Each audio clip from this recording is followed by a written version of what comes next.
রুই মাছের ঝোল ঝাল খেতে খেতে যদি তোমরা বোর হয়ে যাও বা মুখের একটু স্বাদ বদলাতে চাও, তাহলে কিন্তু শীতের সময় রেসিপিটা ট্রাই করে দেখতে পারো, বেশ ভালো লাগবে খেতে।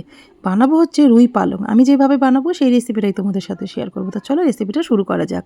তা রুই পালং বানানোর জন্য রুই মাছ তো লাগবেই। তাই রুই মাছটা নুন হলুদ লঙ্কার গুঁড়ো দিয়ে আমি বেশ খানিকক্ষণ মেখে রেখেছিলাম। তারপর কড়াইয়ের মধ্যে সর্ষের তেল দিয়ে রুই মাছগুলোকে লাল লাল করে ভেজে তুলে নিলাম।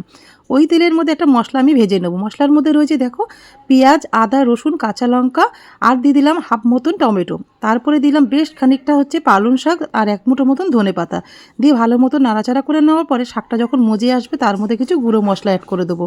গুঁড়ো মশলার মধ্যে রয়েছে ধনে জিরে লঙ্কার গুঁড়ো হলুদ নুন দিয়ে দেওয়ার পরে 1 চামচ মতন কিন্তু চিনি দিতে একদমই ভুলো না।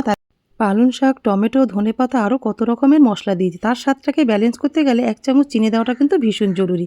তারপরে মিক্সার জারের মধ্যে একটা মিহি পেস্ট বানিয়ে নিলাম।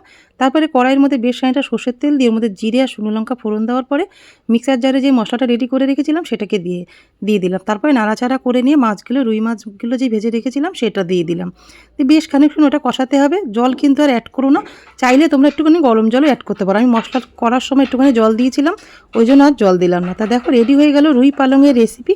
তোমাদের কেমন লাগলো রেসিপিটা অবশ্যই কিন্তু আমাকে কমেন্টে জানিও। ভালো লেগে থাকলে লাইক কমেন্ট শেয়ার করো।